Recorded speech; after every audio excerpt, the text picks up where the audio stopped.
You're just not wife material, Priya. The words hung in the air of my own apartment. The same apartment where Julian had proposed to me 6 months ago. The same living room where we had celebrated with champagne and dreams of our future together. He stood by the door, his suitcase already packed. Behind him, I could see Brittany waiting in her car. My cousin Brittany, the woman who had been my maid of honor, the woman who had helped me pick out my wedding dress just 3 weeks ago. You're too focused on your little experiments, Julian continued. His voice carried that tone I had grown to hate, the one that made everything I cared about sound small. Brittany understands that a man needs support, attention. You're always in that lab, chasing dreams that will never pay off. I stood perfectly still. My hands didn't shake, my voice didn't crack. The wedding is in 2 months, I said calmly. Was in 2 months, he corrected. I've already canceled everything. Brittany and I are flying to Cancun tonight. Consider this your notice. He dropped his key on the counter, the same counter where I had made him breakfast every Sunday morning. Goodbye, Priya. Maybe someday you'll learn what really matters. The door closed behind him. My name is Priya Sharma. I am 29 years old, and until 30 seconds ago I was engaged to Julian Crawford, the man I had loved for 4 years. I walked slowly to the window and watched Julian climb into Brittany's car. She leaned over to kiss him before they drove away. A kiss that told me this affair had been going on for months, maybe longer. I should have been crying. I should have been screaming. Instead, I felt something unexpected. Relief. Julian had never understood my work. He called my research playing with chemicals. He complained when I worked late. He made jokes at dinner parties about how his fiancée thought she could cure diseases in her spare time. What Julian didn't know was that I wasn't just playing. For 3 years, I had been developing a treatment for antibiotic-resistant infections. The kind of infections that killed thousands of people every year. The kind that modern medicine couldn't touch. And just last week, my final trials had shown remarkable results. I picked up my phone and called the one person who had always believed in me, my best friend and research partner, Camille. He's gone, I said simply. It's over. Are you okay? I looked around my apartment, empty now, quiet. I think I finally am. The next morning, I arrived at my lab at Westbrook University earlier than usual. The building was quiet. Just me and the hum of equipment that had become more familiar than Julian's voice. Camille found me reviewing data at my desk. She set down 2 cups of coffee and pulled up a chair. Tell me everything, she said. I told her about Brittany, about Julian's speech, about how he had canceled our wedding without even consulting me. Your own cousin, Camille shook her head. That's cold. Brittany always wanted what I had, I admitted. When we were kids, it was toys. In college, it was grades. I guess Julian was just the next thing on her list. And he called your work, little experiments. I nodded. Camille laughed, not a cruel laugh, a knowing one. The same experiments that just got approved for the next phase of clinical trials. Those little experiments. I smiled despite everything. Our treatment had shown a 94% success rate against bacteria that had resisted every other medication. The medical community was paying attention. Big pharmaceutical companies had started calling. Julian never asked about the details, I said. He just saw late nights and missed dinners. His loss, Camille replied. Now let's focus on what matters. We have a presentation to prepare.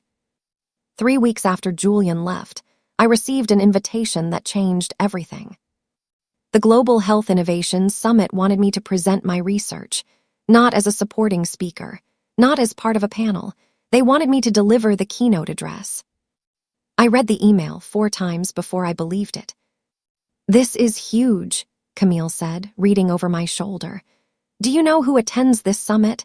Every major pharmaceutical executive, government health officials, media from around the world. I knew. The summit was where careers were made, where breakthroughs became headlines, where unknown researchers became leaders in their fields. They want to feature our treatment, I said, still processing.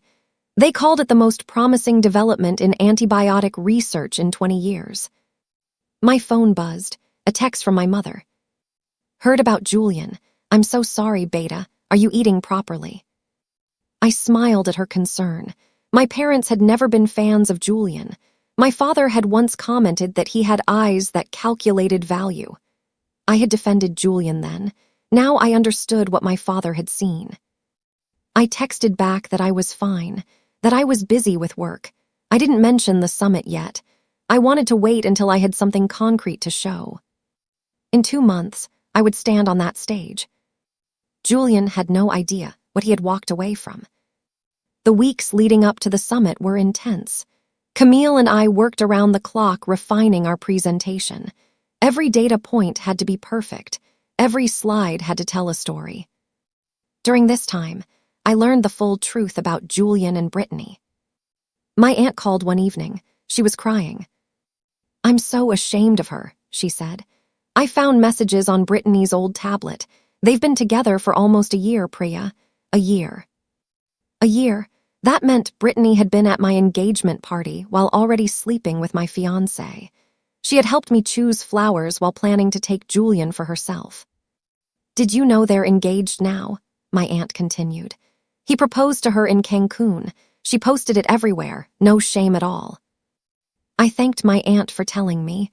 I told her it wasn't her fault. What I didn't tell her was that I had stopped thinking about Julian days ago. My focus was elsewhere now. The summit had attracted media attention. A reporter from the Tribune had called asking for an interview. A producer from a morning news show wanted to feature our story. The young female scientist challenging a global health crisis. They loved the narrative. I declined everything until after the presentation.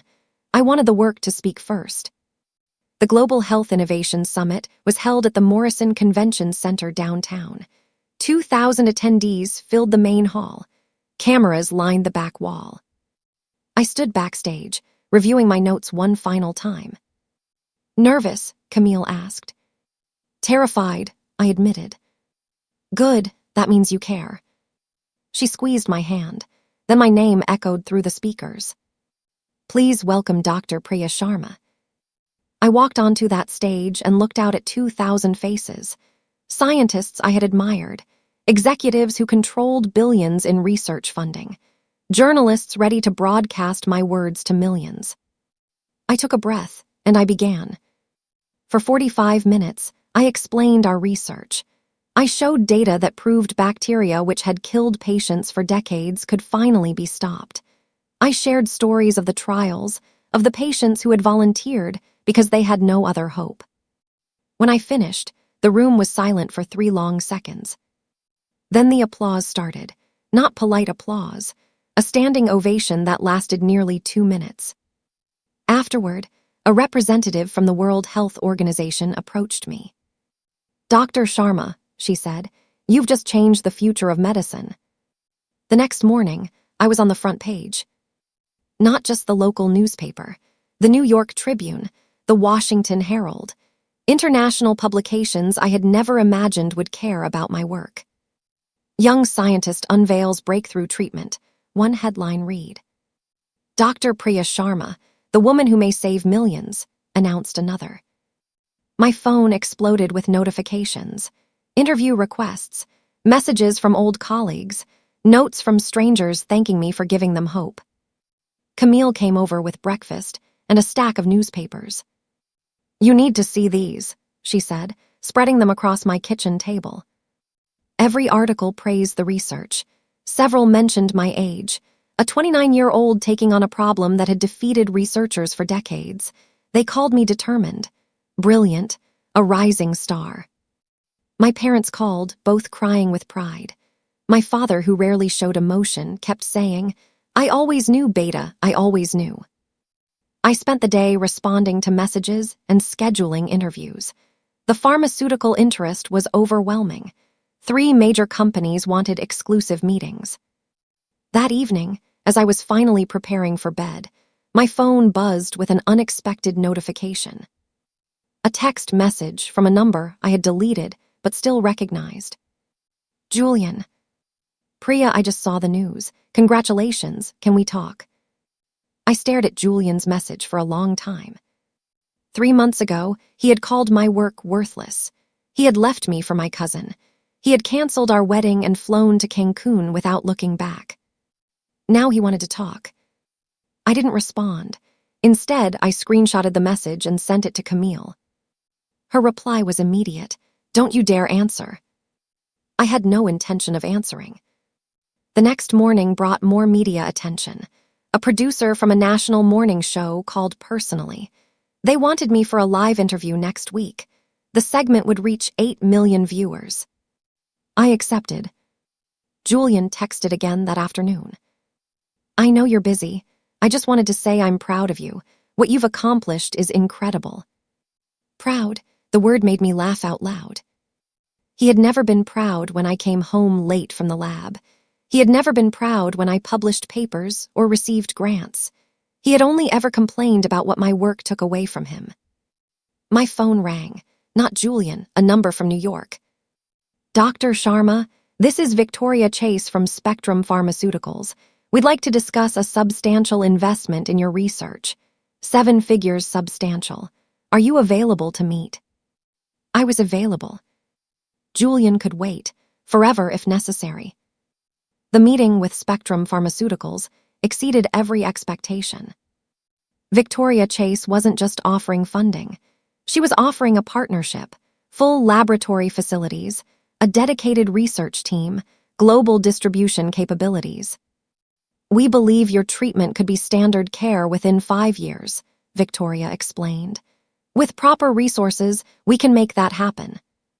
The number she quoted made me dizzy. More money than I had ever imagined, enough to fund research for decades. But there were conditions. We want you leading the project, Victoria said. Not just consulting, leading. That means relocating to our research campus in Boston. Boston, 3,000 miles from everything I knew. Can I have time to consider? I asked. Of course, but Priya, opportunities like this don't come often. Your research is extraordinary. It deserves extraordinary support. That evening, I walked through the university campus where I had spent the last 7 years. The lab where I had failed hundreds of times before succeeding. The coffee shop where Camille and I had sketched our first theories on napkins. Boston meant leaving all of this behind. My phone buzzed. Julian again. I made a terrible mistake. Please let me explain. I deleted the message without reading it twice. Some decisions were already made. Julian didn't stop texting. Every day brought new messages, each one more desperate than the last. I never understood what you were building. Brittany and I aren't what I thought we'd be. I think about you constantly. I showed the messages to Camille during our morning coffee ritual. He's not sorry he hurt you, she observed. He's sorry he missed out. She was right. Julian's messages weren't apologies. They were calculations. He had seen my face on the front page. He had watched my career explode while his remained stagnant. He wasn't reaching out because he loved me. He was reaching out because I had become valuable. What do you want to do? Camille asked. Nothing, I said. That's exactly what he deserves. That afternoon, I did my live interview. 8 million people watched as I explained our breakthrough. The hosts treated me with genuine respect.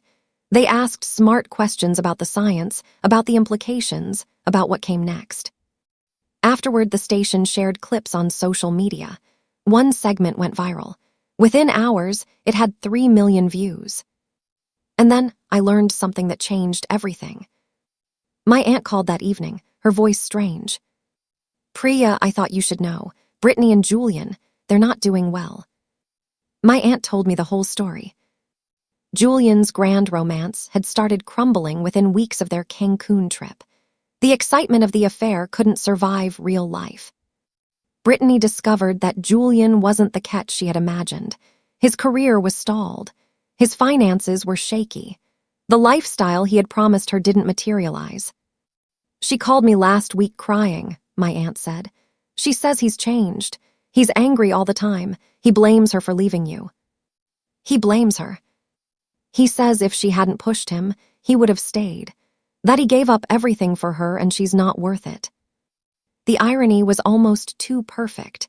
Julian had convinced himself that I was the problem, that Brittany was his answer. Now he was blaming Brittany for the consequences of his own choices. She asked if you might talk to her, my aunt added quietly. No, I said firmly. What she did was deliberate. She pursued my fiancé for a year while pretending to be my friend. I have nothing to say to her. My aunt sighed, but didn't argue. That night, Julian's messages took a new tone. Brittany and I are over. I was wrong about her, wrong about everything. You're the only woman I've ever truly loved. I read the message once. Then I blocked his number. The Spectrum partnership was announced the following week. My face appeared on business news channels. Financial analysts discussed the implications of my research. I signed the contract in Victoria's office, surrounded by lawyers and executives who treated me like I mattered. Because I did. Welcome to Spectrum, Dr. Sharma, Victoria said, shaking my hand. You're going to change medicine. The university threw a celebration for me. Colleagues who had barely acknowledged me now wanted photos together. The dean personally congratulated me and mentioned nomming the new research wing in my honor. Through all of this, I kept thinking about Julian's words from that night in my apartment. You're too focused on your little experiments. Those little experiments had made me one of the most talked-about scientists in the country. They had earned me financial security I never dreamed possible. They had given me a platform to help millions of people. Julian had traded all of that for Brittany and a trip to Cancun. Camille found me in the lab that evening, organizing files for my move to Boston. Any regrets? She asked. I thought about it honestly, about Julian, about the life I had imagined with him, about the woman I would have become if I had stayed. Not a single one. Julian showed up at the university 3 days later. I was leaving the lab when I saw him waiting by my car. He looked different, tired, thinner. The confidence he had always worn like a uniform was gone. Priya, he said, stepping forward. Please, just 5 minutes. I considered walking past him.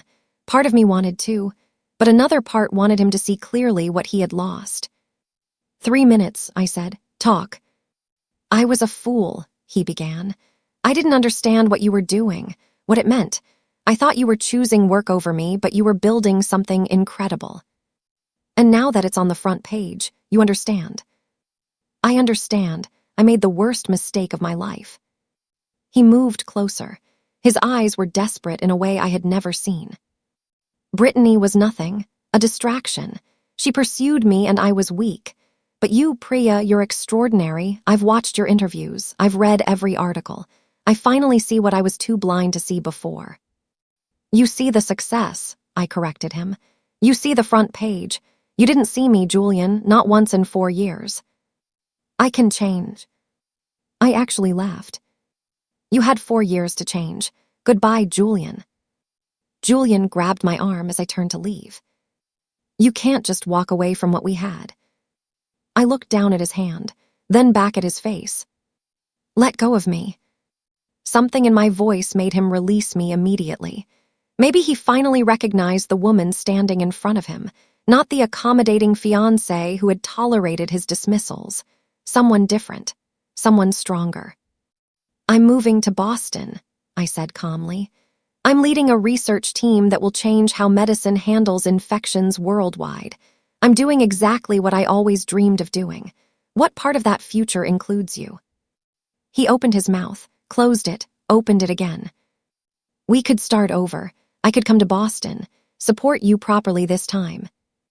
Support me? I shook my head. You called my life's work little experiments. You left me for my cousin. You canceled our wedding without a conversation. That's not something you recover from, Julian. That's something you learn from. I've learned. I swear I've learned. Good, then you'll understand why this is over. I unlocked my car and climbed in. Through the window, I could see his face crumpling. Priya, please, I love you. You love the idea of me. There's a difference. I drove away without looking back. The next chapter of my life began in Boston. Spectrum's research campus was everything Victoria had promised. State-of-the-art equipment, brilliant colleagues, resources I never had at the university. Camille visited during my second week. She had accepted a position at Harvard just 30 minutes away. We would still be in this together. "You seem happy," she observed over dinner. "I am happy," I realized. "For the first time in years, I'm exactly where I'm supposed to be." We talked about the work ahead, clinical trials to expand, regulatory approvals to pursue, lives to save. My phone buzzed. An email from a journalist requesting an interview for a feature article about women in science. I had done several of these now. Each one reached more people. Each one inspired more young women to pursue research. Julian felt like ancient history, a lesson learned, a chapter closed. My mother called that evening with family gossip. Brittany had moved back in with her parents. Julian had been passed over for another promotion. They blamed each other publicly and bitterly. "Some people build," my mother said wisely. "Others tear down. The results always show eventually." I thought about that as I looked out at the Boston skyline from my new apartment. I had built something that would outlast any relationship, any betrayal, any doubt. 6 months into my Boston position, our first major trial results were published. The treatment worked better than anyone had predicted. Infections that had been death sentences were now treatable. Hospitals around the world began requesting access to the research.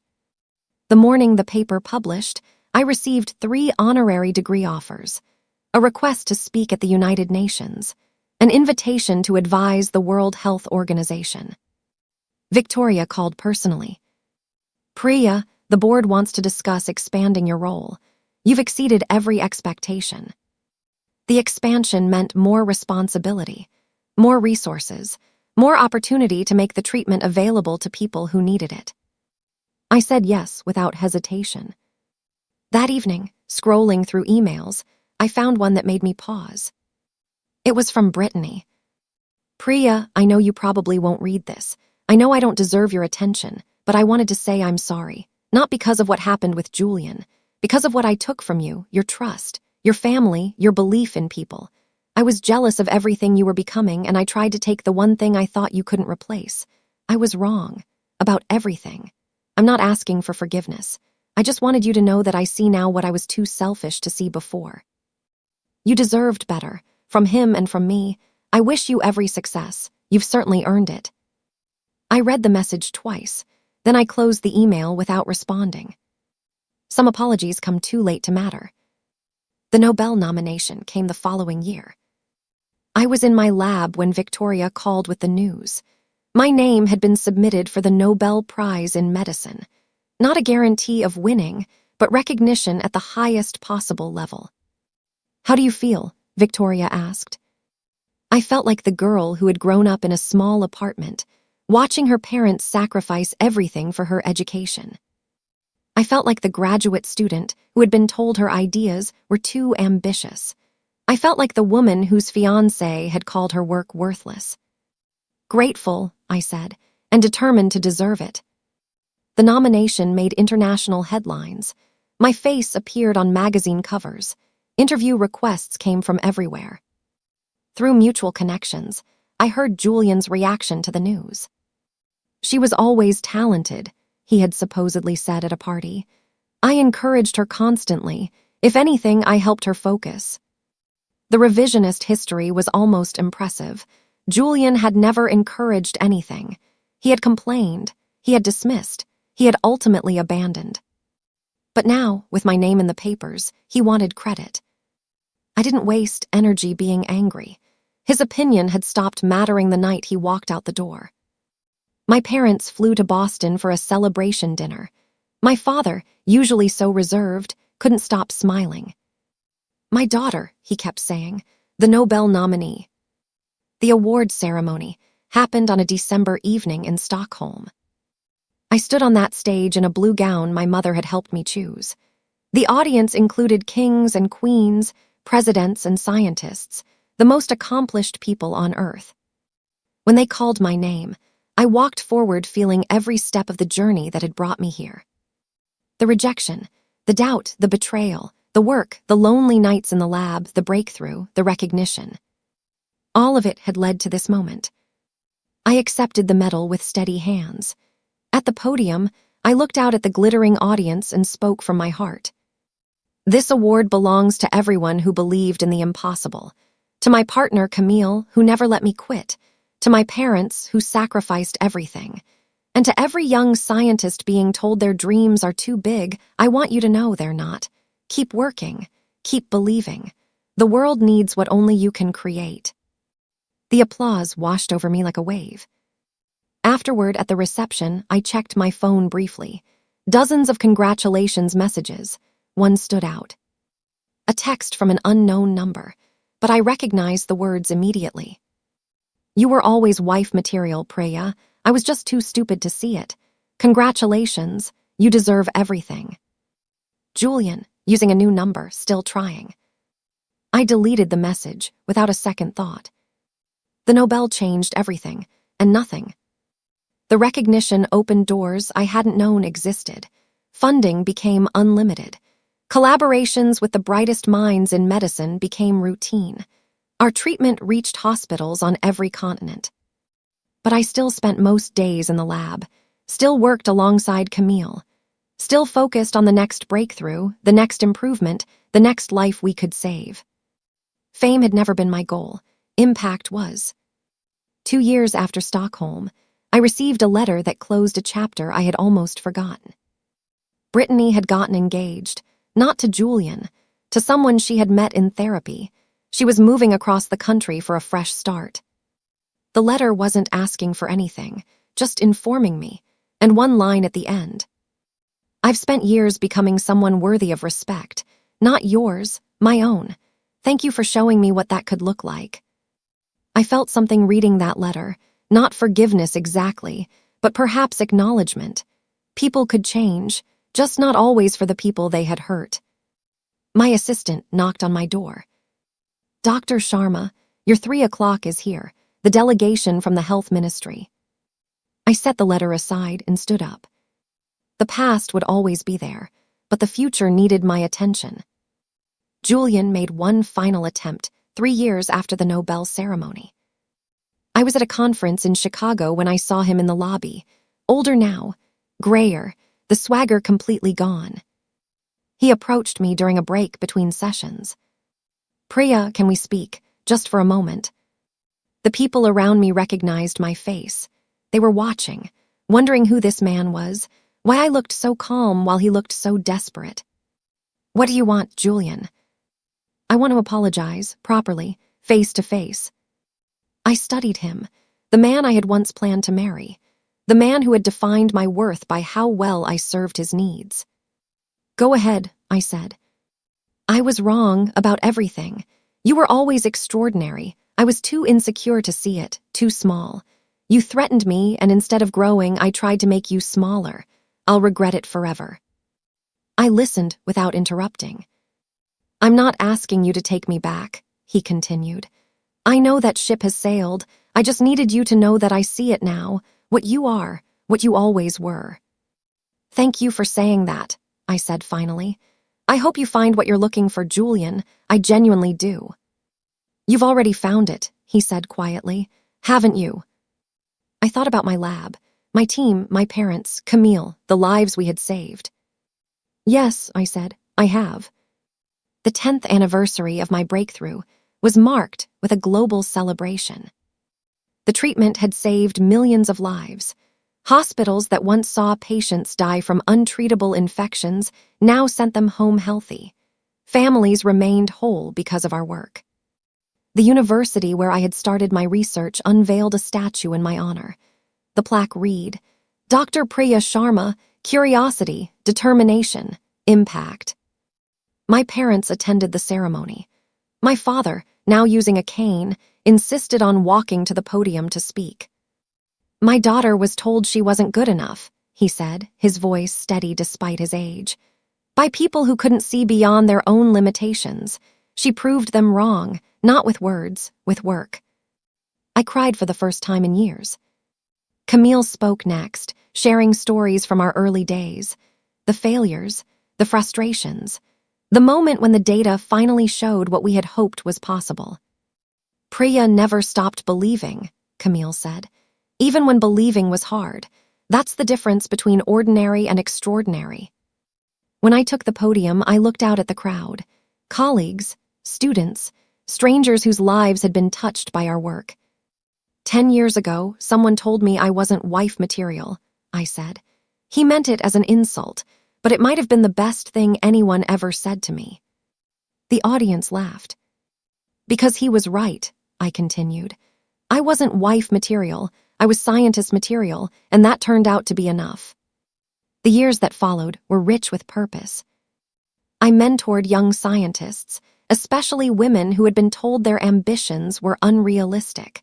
I saw my own journey reflected in their struggles. Their breakthroughs became my greatest joy. Camille and I established a foundation to fund research in underserved communities. Girls who had never seen a laboratory were now running experiments. Boys who had been told science wasn't for people like them were winning awards. The treatment continued to evolve. Each improvement saved more lives. Each advancement proved that the work was never truly finished. Through industry connections, I occasionally heard updates about Julian. He had remarried, a woman closer to his age, quieter, more accommodating. They had moved to a suburban house where he worked a middle management job and dreamed of the life he could have had. I felt nothing hearing these updates, not satisfaction, not pity, just distance. His choices had led him to his life. My choices had led me to mine. The paths had diverged that night in my apartment. They would never cross again in any meaningful way. And that was exactly as it should be. At 60, I received a Lifetime Achievement Award from the International Medical Association. The ceremony was held in Geneva. Leaders from every continent attended. The standing ovation lasted 5 minutes. But what I remember most isn't the award. It's the conversation afterward with a young woman from a small village in India. Dr. Sharma, she said, her eyes shining, your treatment saved my mother's life. She was dying. The doctors had given up. Then your medicine arrived, and now she's home. She showed me a photo. Her mother, thin but smiling, surrounded by grandchildren.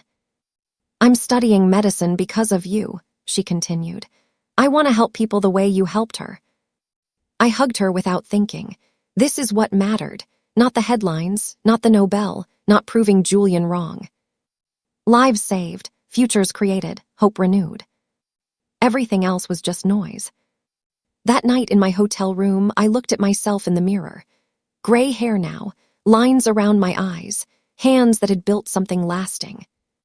Not wife material, I whispered to my reflection. Then I smiled. He had no idea what he was talking about.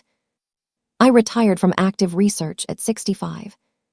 Not because I had lost passion, because the next generation was ready. Scientists I had mentored were now leading their own breakthroughs. The foundation Camille and I had built was funding discoveries I had never imagined. My final lecture was held in the same auditorium where I had given my first presentation as a terrified graduate student. The room was packed. Students, colleagues, journalists, former patients who wanted to say thank you in person. I spoke about curiosity, about perseverance, about the courage to keep working when everyone said your dreams were impossible. Science isn't about being the smartest person in the room, I said. It's about being the most persistent, the most curious, the most willing to fail and try again. Afterward, a reporter asked me if I had any regrets. I thought about Julian, about Brittany, about the wedding that never happened and the life that never was. Regrets are lessons you haven't learned from yet, I said. I've learned from all of mine. That evening, I had dinner with Camille. We talked about the old days, the struggles, the triumphs. We did good work, she said. We did, I agreed, and it's only the beginning. Today, I'm 72 years old. I live in a quiet house near the ocean. My walls are covered with photos, not awards or newspaper clippings. Pictures of people whose lives our work touched, families who remained whole, children who grew up with parents who survived. Every morning, I walk along the beach and think about the journey that brought me here. A broken engagement that felt like an ending, work that the world dismissed as meaningless, a front page that changed everything. Julian passed away 5 years ago, heart attack. His obituary mentioned his career and his family. It didn't mention me. That felt right. His story was his, mine was mine. Sometimes young scientists visit me with questions. How do you keep going when no one believes in you? How do you stay focused when people say you're not enough? My answer is always the same. Believe in your work, even when no one else does, especially when no one else does, because someday they'll see what you've built, and by then you won't need their approval. The girl who was told she wasn't wife material became a woman who changed medicine. Not because she proved anyone wrong, because she never stopped proving herself right. That's the story, not of revenge, not of bitterness. Just a woman who knew her worth, even when the world didn't, and built something that would outlast everyone who ever doubted her.